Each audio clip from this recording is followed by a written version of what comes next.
तो महाकुंभ का पहला अमृत स्नान आज 2,50,00,000 से भी ज्यादा लोगों ने आज अमृत स्नान किया है। जी हाँ, आपको जानकारी दे दे 13 सन्यासी भी इस दौरान शामिल रहे हैं। तो आज महाकुंभ में अलग अलग रंग देखने को मिले हैं। प्रयागराज महाकुंभ में मंगलवार को 2.5 करोड़ लोगों ने आस्था की डुबकी लगाई। इस महाकुंभ में कई ऐसे संत भी पहुंचे जिनकी अपनी महिमा है। ऐसे एक सन्यासी कुंभ में पहुंचे जो कि गंगा में स्नान कर भाव विभोर हो गए हैं। बंसल न्यूज ने उनसे बातचीत भी की है, सुनिए।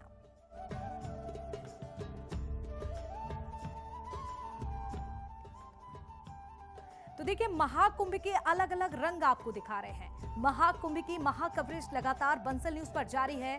स्वामी कैलाशानंद गिरी के शिविर में भी आपको बता दें, यहां पर भी टीम जो है पहुंची। अलग अलग तस्वीर, अलग अलग रंग आपको दिखा रहे हैं। इस समय सनातन में जिस तरह से आस्था देखी जा रही है, बड़ी तादाद में करोड़ों की संख्या में श्रद्धालु इस समय प्रयागराज की भूमि पर यानी कि महाकुंभ में आस्था की डुबकी लगाने के लिए जा रहे हैं। ये दिव्य, ये भव्य महाकुंभ जिसकी तस्वीरें लगातार बंसल न्यूज आप तक पहुंचा रहा है।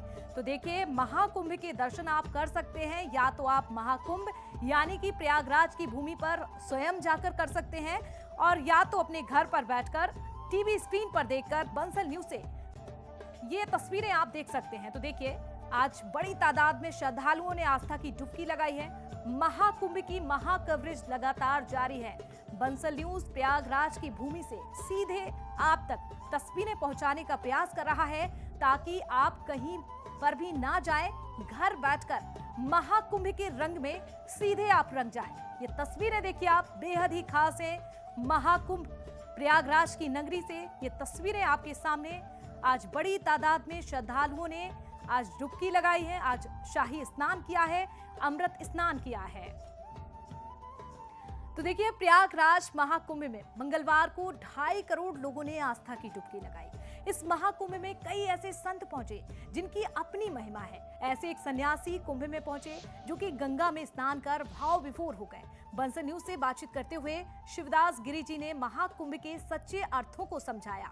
इस दौरान सन्यासी शिवदास गिरी के कोमल भाव भी नजर आया उनमें, जिसमें संतत्व भी था।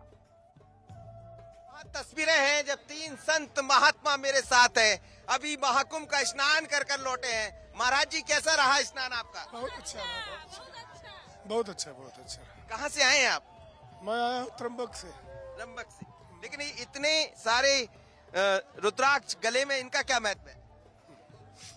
इसका महत्व तो शिव पुराण में लिखा है जी कि अगर एक रुद्राक्ष भी अगर कोई गले में डाल करके शरीर छोड़ता है तो जमराज नहीं छू सकता। सीधा भगवान शंकर के गढ़ आते हैं और सीलोक में ले जाते हैं। अच्छा, दूसरी बात है, अगर रुद्राक्ष पहनने वाला है उसको कोई व्याधियां नहीं आती है। जो लोग कुछ करते हैं वो चीजें नहीं आती है। ये महत्व है रुद्राक्ष का। हर एक प्रकार का रुद्राक्ष होता है। और आज का क्या महत्व है महाकुंभ का? हाँ, आज का तो जी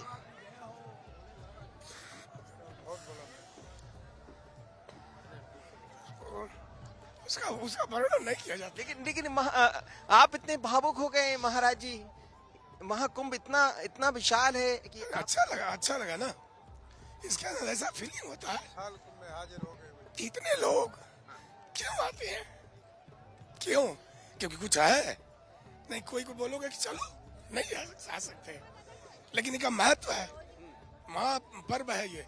यहाँ अमृत गिरा हुआ है और सबको वो मिलता है, इसलिए मेरे को आनंद आया। संत तो कहते हैं कि संत का तो संतत्व होता है, वो तो अपने आप में संत है। फिर भी महाकुंभ में जब आप लोग स्नान करने आते हैं, जब महाकुंभ में आप लोग स्नान करने आते हैं, तो स्नान करने का क्या वो हो जाता है कि लोग, अभी रविंद्र पुरी जी कह रहे थे कि हमारे सारे पाप कट जाएंगे आज और हमारी जितनी गलतियां वो सब माफ हो जाएगी। सुनिए, पहले वो भी वर्णन है जी। गंगा दी इंतजार करती है संतों का। गंग तरंग मुद मंगल मूला, हरणी दोष दुख दारिद्र सूला। ये भगवती जो है, गंगा जो है ना, भगवान के चरणों से निकली है। किसको? विष्णु भगवान के। तो ये तो पाप हरणी तो ही है, लेकिन संत का भी इंतजार करती है वो। जब गंगा जी आने लगी तो भगवान ने पूछा, प्रभु हम अगर जाएंगे तो जितने लोग हैं पाप तो हमारे अंदर डालेंगे ना, तो हमारा कोई रास्ता है कि हम भी उससे बहुत सुंदर। मुक्त हो जाएंगे। भगवान ने बोला कि अगर कोई संत आकर के तुम्हारे में स्नान कर लेगा तुम्हारा सारा पाप नष्ट हो जाएगा। वाह। भगवान ने ऐसा वर्णन किया है, विष्णु पुराण में है ये। विष्णु पुराण में तो गंगा जी तो वैसी है कि उनका वर्णन नहीं कर सकते। मैं भी धन्य हूँ और यहाँ पहुँचने वाले तमाम सारे लोग धन्य हैं जो आप जैसे लोगों के आशीर्वाद मिल रहा है। और महाकुंभ की यही खासियत है। आशीष खरे के साथ मनोज सैनी, बंसल न्यूज़ प्रयागराज। तो संगम स्नान के लिए देश विदेश से श्रद्धालु पहुंचे हुए हैं और इनमें एप्पल के पूर्व सह संस्थापक स्टीव जॉब्स की पत्नी लॉरेन पॉवेल भी शामिल हैं। महाकुंभ में एप्पल के को फाउंडर जॉब्स स्टीव की पत्नी लॉरेन पॉवेल बीमार पड़ गई हैं और अभी वे निरंजनी अखाड़े के आचार्य महामंडलेश्वर स्वामी कैलाशानंद गिरी के शिविर में ठहरी हुई हैं। लॉरेन महाकुंभ में सनातन धर्म के प्रति अपनी आस्था व्यक्त करने के लिए आई हुई हैं। उन्होंने स्वामी कैलाशानंद गिरी को अपना गुरु माना है। लॉरेन को स्वामी कैलाशानंद ने सनातन परंपरा के तहत कमला नाम भी दिया और अपना गोत्र भी प्रदान किया।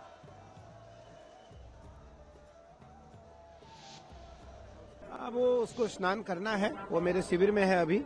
उसको थोड़ी सी उसके हाथ में एलर्जी हो गई है, तो वो कभी इतनी भीड़ में नहीं रही। बहुत सरल है वो, तो उस कारण जो है वो स्नान में अभी नहीं आई। वो अकेले जाकर के उसको स्नान करेंगी। वो मैं उसको स्नान की व्यवस्था कराऊंगा, वो स्नान करेंगी। वो भाव विभोर है, उसके हजारों सवाल हैं, सारे सवालों का उत्तर देते रहते हैं हम उसके साथ हर समय। निस्संदेह वो दुनिया की धनवान परिवारों में से एक परिवार है दुनिया की, लेकिन उसके अंदर कोई अहंकार नहीं है।